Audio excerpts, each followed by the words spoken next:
Assalamualaikum warahmatullahi wabarakatuh. Salam sejahtera bagi kita semua. Yang terhormat, Bu Yani Suryani selaku dosen mata kuliah Bahasa Indonesia kelas 13 dan teman-teman sekalian yang saya cintai dan saya banggakan.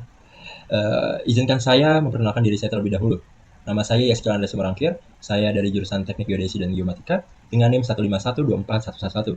Di sini saya akan mempresentasikan hasil karya tulis ilmiah dari kelompok saya, yaitu kelompok 1, dengan judul Biolahar, Biogas Olahan Hasil Anaerob, sebuah teknologi pengubah limbah peternakan menjadi energi bersih untuk mendukung target net zero emission 2060. Oke, saya langsung saja, saya lanjutkan presentasinya. Oke, di sini. Jadi terdapat profil singkat mengenai biolahar itu. Sebelum kita ke biolahar, tentunya kita harus tahu apa itu energi terbarukan. Jadi energi terbarukan berasal dari proses alam yang berkelanjutan seperti matahari, angin, air, dan biogas. Berbeda dengan bahan bakar fosil, energi ini tidak akan habis dan jauh lebih ramah lingkungan. Lalu apa itu biogas? Biogas sendiri adalah gas yang dihasilkan dari fermentasi limbah organik tanpa oksigen. Komponen utamanya adalah metana yang bisa digunakan untuk menghasilkan listrik atau bahkan pupuk organik. Selanjutnya, biolahar. Apa itu biolahar? Biolahar adalah biogas olahan hasil anaerob. Jadi di sini kelompok kami menyediakan program pemanfaatan limbah peternakan untuk menghasilkan biogas yang dapat digunakan sebagai sumber energi bersih berkelanjutan. Nah, fokus pada pembahasan kali ini ada terbagi menjadi 3. Yang pertama, hilirisasi industri energi terbarukan. Yang kedua, efisiensi alat biolahar. Yang ketiga, perlindungan lingkungan. Lalu kita lanjutkan. Di sini ada latar belakang dan juga anggapan dasar. Latar belakang di sini saya rangkum menjadi 4 poin penting yang melatar belakangi pembuatan biolahar. Yang pertama itu ketergantungan yang sangat tinggi terhadap bahan bakar fosil. Ya, seperti yang kita ketahui di zaman sekarang ini, bahan bakar fosil ini sangat amat digunakan dan kita sebagai manusia yang hidup di zaman modern ini sangat ketergantungan dengan bahan bakar yang tidak terbarukan ini.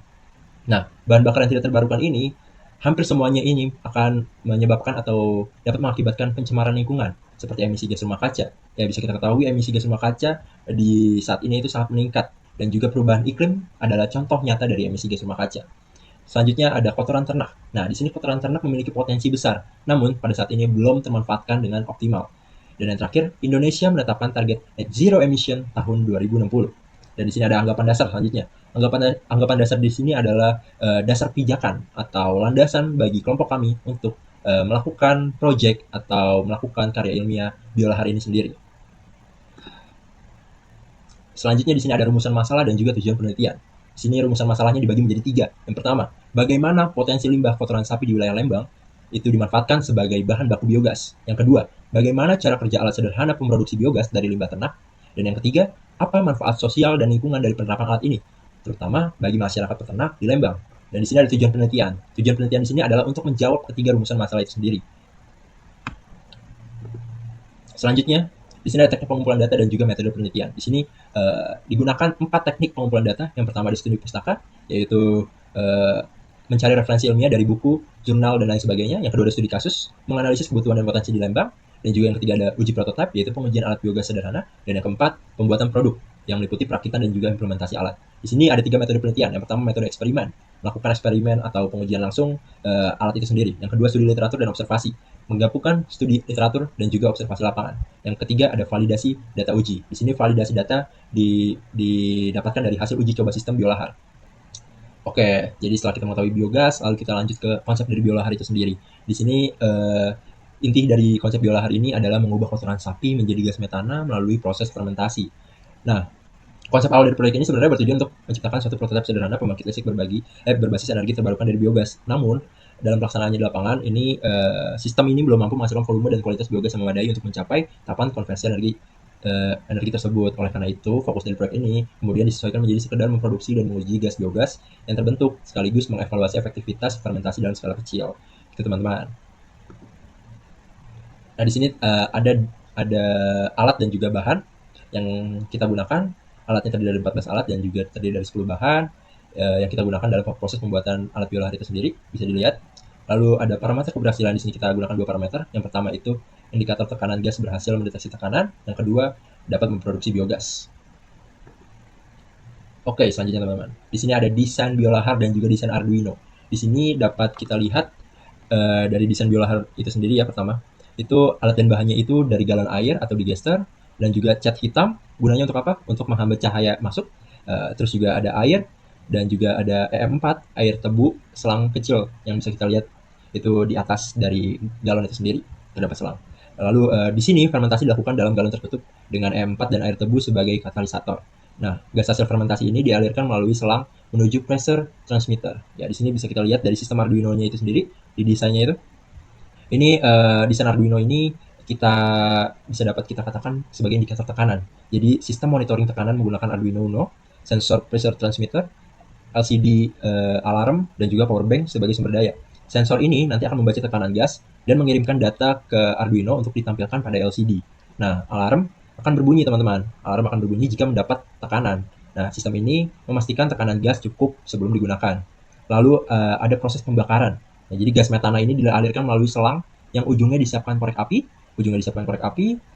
dalam keadaan menyala, lalu nanti kita akan amati reaksi yang dialami oleh api tersebut.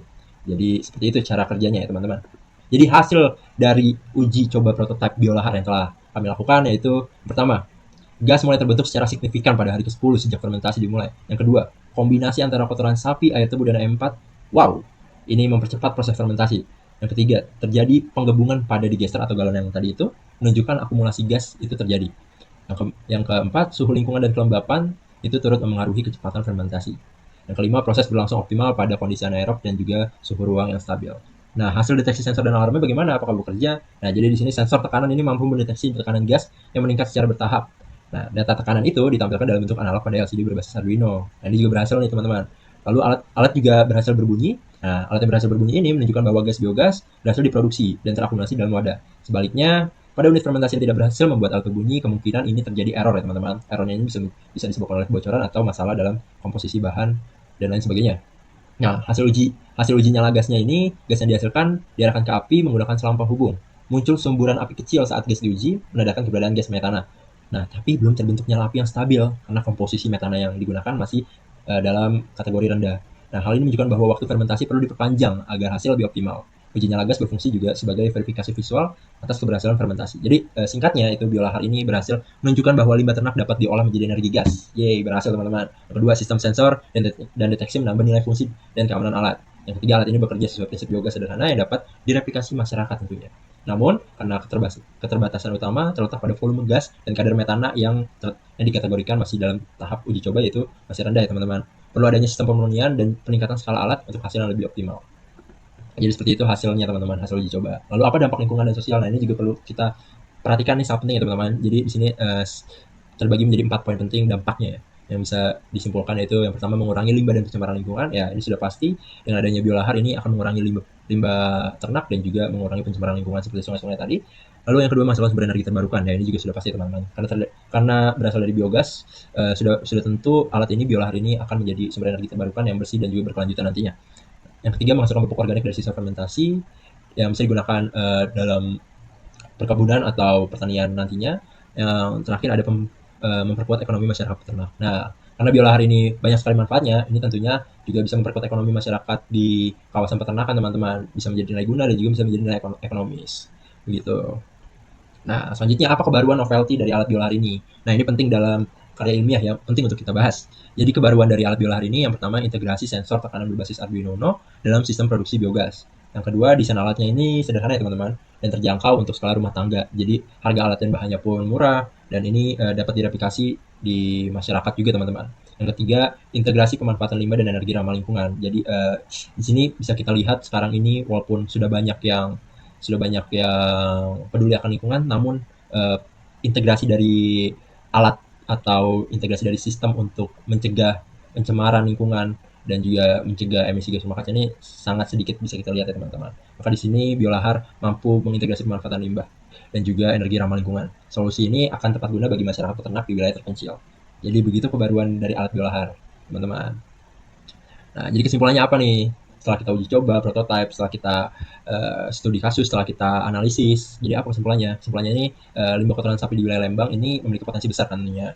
Nah, proyek biolahar ini menunjukkan bahwa pemanfaatan bahan-bahan lokal yang melimpah seperti kotoran sapi, air tebu, dan E4 dapat dikombinasikan dengan teknologi sederhana untuk menghasilkan solusi alternatif yang murah dan aplikatif dalam pengolahan limbah. Dari sisi teknisnya, alat prototipe ini berhasil menjalankan fungsi dasar produk dan deteksi biogas menggunakan sistem fermentasi sederhana dan juga sistem monitoring berbasis Arduino serta pressure transmitter. Nah, meskipun kualitas biogas yang dihasilkan belum sepenuhnya ideal untuk pembakaran atau pembangkitan listrik, alat ini telah membuktikan kemampuan awal dalam menghasilkan dan mendeteksi gas. Nah, hal ini menjadi dasar untuk pengembangan lebih lanjut nantinya, teman-teman.